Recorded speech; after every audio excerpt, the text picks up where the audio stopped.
بسم الله الرحمن الرحيم. اللهم صل وسلم وبارك على سيدنا محمد وعلى اله وصحبه اجمعين. السلام عليكم ورحمه الله وبركاته. ازيكم حبايبي؟ عاملين ايه؟ يا رب تكونوا بالف خير وصحه وسعاده. كل سنه وانتم طيبين وينعاد عليكم الايام بالخير يا رب. خلاص هانت الليله دي ليله السحور. كل سنه وانتم طيبين. وبكره اول يوم في الشهر الكريم. ربنا يجعله شهر مبارك علينا وعليكم وعلى العالم كله. اللهم امين يا رب العالمين. وربنا يجعله شهر الفرحة والسعادة والهنا على الناس كلها يا رب، وما يدخلش لحد حاجة وحشة أبدا يا رب. ودايما فرحانين ودايما مبسوطين. بجد يعني الواحد بيخاف بقى من اللي بيشوفه ومن اللي بيسمعه. بس الحمد لله على كل حال. وربنا يجعله شهر حلو كده علينا وعليكم جميعا يا رب. النهارده بقى الفيديو بتاعنا هنسمي بسم الله كده ونكمل الفيديو مع بعض. اوعوا تطلعوا من الفيديو من غير ما نحط اللايك وتشاهدي اقل حاجه 5 دقايق. الفيديو بتاعنا مشجع، كله نشاط كده وطاقه وحماس. ده تاني جزء من تنظيفات رمضان زي ما قلت لكم في الفيديو اللي قبل اللي فات، اللي هو كنت غاسله فيه الحصر. ولسه في برضو جزء تالت من التنظيفات ان شاء الله هينزل لكم برضو. بس انا هحاول انزل ده بدري يعني عشان خاطر يعني الحق انزل لكم بقية الجزء التالت يعني. هنسمي بسم الله ونصلي على الرسول عليه افضل الصلاه والسلام. وكتروا كده من التعليقات وكتروا كده من الدعوات الجميله بتاعتكم. ربنا ما يحرمني منكم ابدا يا رب. واللايكات ثم اللايكات ثم اللايكات عشان نشجع بيكم كده. عشان اللايكات بتاعتكم وتعليقاتكم الحلوه ودعواتكم الجميله هي اللي بتشجعني وتديني طاقه كده وحماس ونشاط ان انا اقوم اشتغل واصور. عايزه اقول لكم ان التصوير ده اللي انتوا بتشوفوه في ربع ساعه في 10 دقايق. الفيديو اللي بتشوفوه ده عايزه اقول لكم خد اليوم كله معايا. بصوا منظر البلكونه دي اصلا عايزه اقول لكم من اول الشتاء ما اتفتحتش. قسما بالله من اول الشتاء ما اتفتحت، وهي مقفوله كده اصلا ما حدش بيخشها.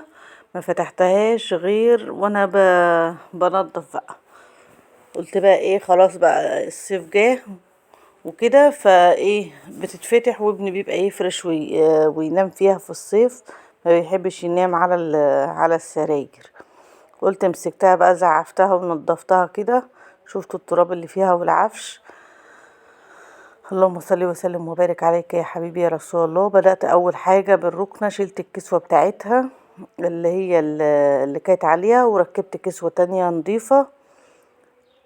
وقلت بقى اتضير على البلكونات الاول عشان خاطر اهم حاجة البلكونات. واهم حاجة عندي كانت البلكونة ديت يعني كانت اهم شيء عندي. بس طلعت منها ترابة جامد لان هي اصلا منها كمان للجسر وجنبها شجر. الورق بتاع الكافور اهو واقع في قلب البلكونة.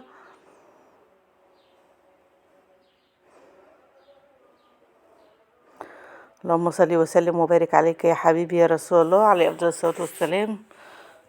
صلوا على الحبيب المصطفى في الكومنتات كده ولا اله الا الله سيدنا محمد رسول الله. دخلت بقى على الاوضه الاول اللي هي بتاعت مين؟ بتاع نجيب وزياد. تمام. نطبق بقى البطاطين. انا دخلت عليها زي ما هي كده، ما عملتش فيها اي حاجه ولا جيت ناحيتها. يا مدوبك قومتهم بس قاموا كده خرجوا من الاوضه. ورحت بقى مستلمه الاوضه. طبعا بقى انا قلت اغير الفرش الاول، يعني ازعف واكنس واغير الفرش. وبعد كده هنمسح بقى مع بعض برضو. عايزه اقول لكم المراتب ديت يعني جت سكه، جت اي كلام كده يعني. وبعدين البقع اللي هتشوفوها على المراتب دي أنا الحمد لله يعني ولادي كبار يا جماعه عشان ما حدش يقول حاجه.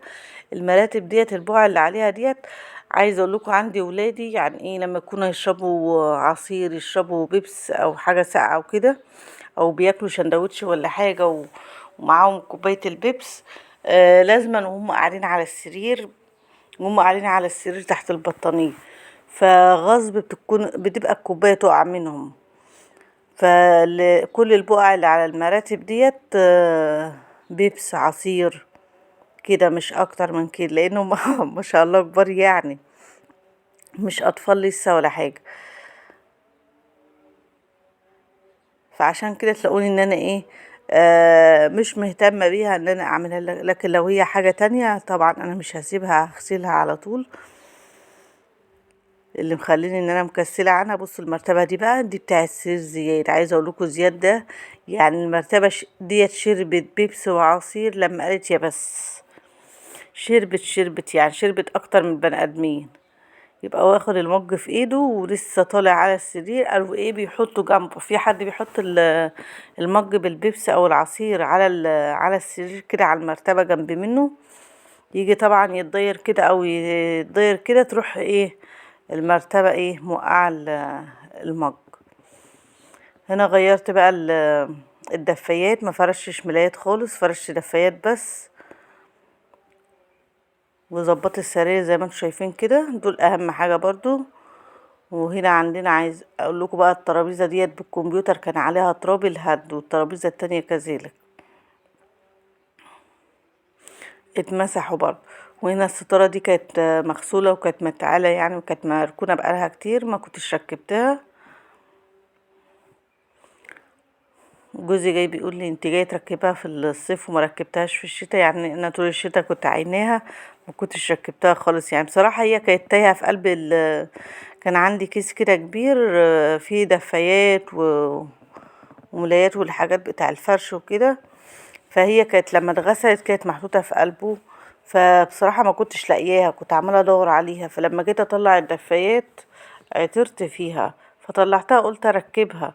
فهو لما لقاني ركبتها بيقول لي انت جايه تركبيها دلوقتي، اللي مركبتها في الشتاء والجو كان ساقع، جايه تركبيها في الصيف؟ قلت له صيف شتاء مش هتقول لا، مفيش مشكلة.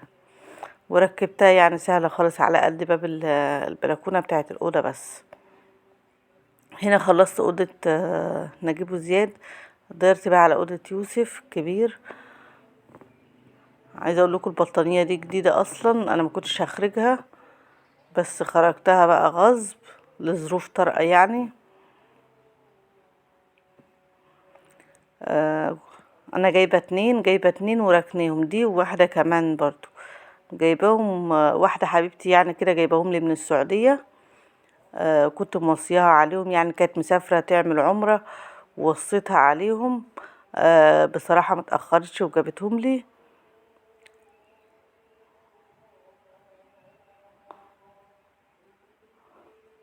فدي طلعتها بس هغسلها واعينها تاني يعني.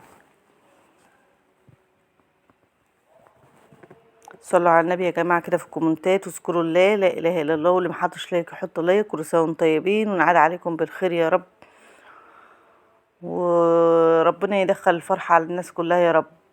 يا رب الناس كلها تبقى فرحانة وسعيدة، وما يدخلش لأي حد أي حاجة وحشة أبدا. اللهم آمين يا رب العالمين. شلت بقى كل شلت الفرشة بتاع السرير كمان، والهدوم اللي لقيتها كان هو سايب هدوم كده يعني غيار كده وسخ، جاكيت ومنطلون يعني كده شلتهم.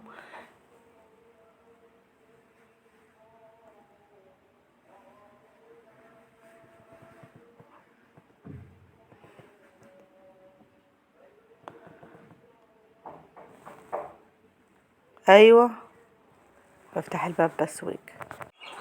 اسفه يا جماعه معلش، كنت بفتح الباب بس فتح الباب ده طول معايا شويه.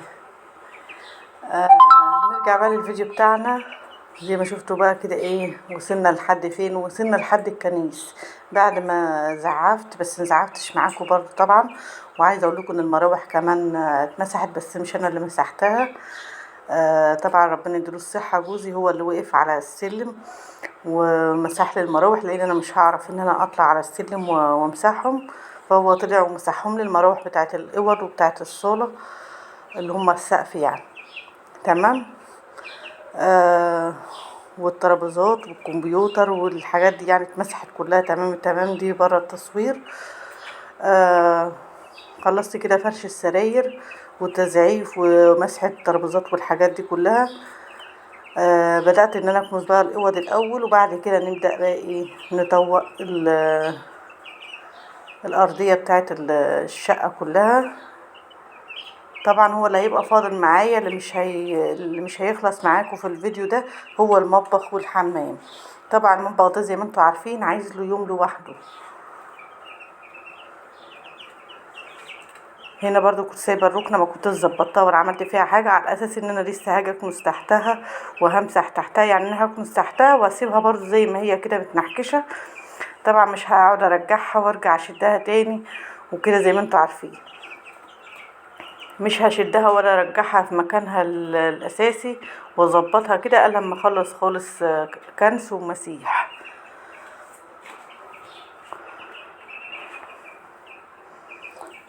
مين اللي وصل معايا لحد هنا ومحطش لايك ولا كتبش لسه التعليق؟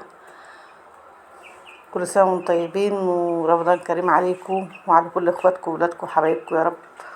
اللهم امين يا رب العالمين. يلا قومي اشجعي وتنشطي كده، مع ان انا اصلا الروتين بتاعي ده او الفيديو بتاعي ده جاي متاخر. انا اخر الناس كلها نظفت والناس كلها عملت. انا بحب اعمل اخر 3 ايام في قبل مثلا، سواء كانت دخلت عيد او دخلت رمضان او اي مناسبة، لما بكون يعني بعمل عشان اي مناسبة او كده وبنضف عشان اي مناسبة، بنضف قبلها ب3 4 ايام مش اكتر من كده. لكن قبلها باسبوعين و3 والكلام ده كله لا. اصل احنا كده كده بننضف وهتنضفي وهترجعي تاني، اللي هتنضفيه هيرجع يوسخ تاني. فانا مش عشان اعمل فيديو ارجع اعمل واسوي انضف قبلها باسبوعين 3، لا، ما انا كده كده هعمل فيديو كده كده هنضف. فانا بحب انضف في ميعادي اللي انا متعوده عليه.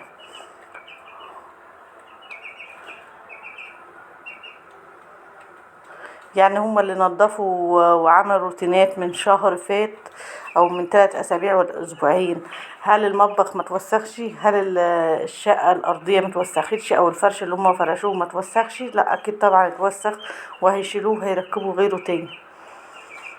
بصوا بقى التراب ده عايزه اقول لكم من عفره الجسر، مش ان ده اهمال ولا اللي انا سايباها كده ولا حاجه. شوفوا البلكونه منظرها عامل ازاي. دي البلكونه الكبيره بقى. بدأت بالبلكونات الاول مسيح ليه؟ عشان قلت ايه في النور يعني كده. والبلكونه رحت كبه الجرد الميه كله فيها. عايزه اقول لكم بقى ايه، انا ما جبتش اي حاجه للمسيح يعني داوني او ديتول يعني ولا ايه الحاجات يعني بتاعت المعطره بتاعت المسيح دي. ليه بقى ما كانش عندي بصراحه؟ اللي كان عندي ايه، كان عندي اوكسي اللي انا كنت بغسل بيه الحصر ده.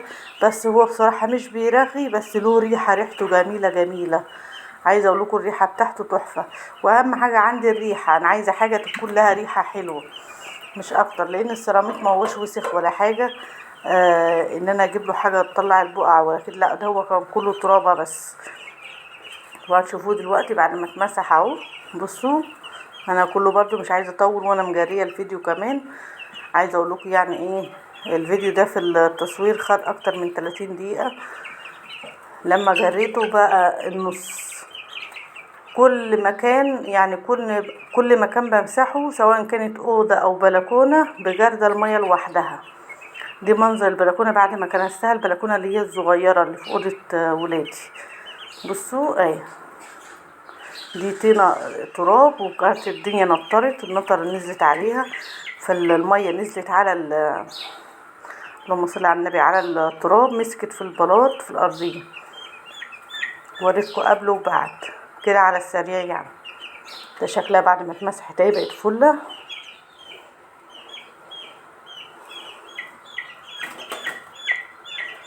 كده كنا خلاص بقى ايه. انا بكمل تسجيل الفيديو منين؟ من المطبخ من جنب الفراخ. طبعا الفيديو اللي هينزل لكم بعد ده هيبقى بقى تنظيف تحت الفراخ وتنظيف البوتاجاز والمواعين والمطبخ كده يعني. هو هيبقى روتين على السريع في المطبخ، لان المطبخ احنا ايدنا فيه على طول يعني يوميا، فمش مستاهل يعني، مش بيلحق ان هو يتوسخ. ودي الاوض برضو مسحتها وطوقتها برضو على الماشي كده على السريع. لسه بقى الصالة، لسه فاضل الصالة ولسه فاضل الأوضة بتاعتي بالطرقة.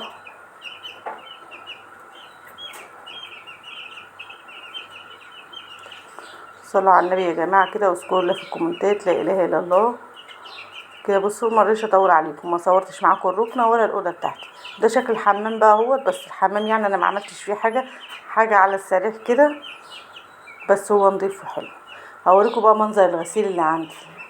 بصوا الكوم اللي هناك ده بقى دفايات مع فرش الركنه مع غيرة ولادي، يعني مش عايزه اقول لكم. مع فاضل معايا حفظتين 2 من 5 حفظات، غسلت 3 حفظات، فاضل غسلت 3 حفظات من الحفظات اللي كنت لماها معاكم مع الحصر، غسلت 3 وفاضل معايا حفظتين، وفرش الركنه وفرش السراير كله بالدفايات، وكم غيار كده لولادي. هرم يا دوب ربنا يعيني عليهم بقى. ده الشكل النهائي بقى للشقه بتاعتنا بعد ما خلصناها وفرشنا.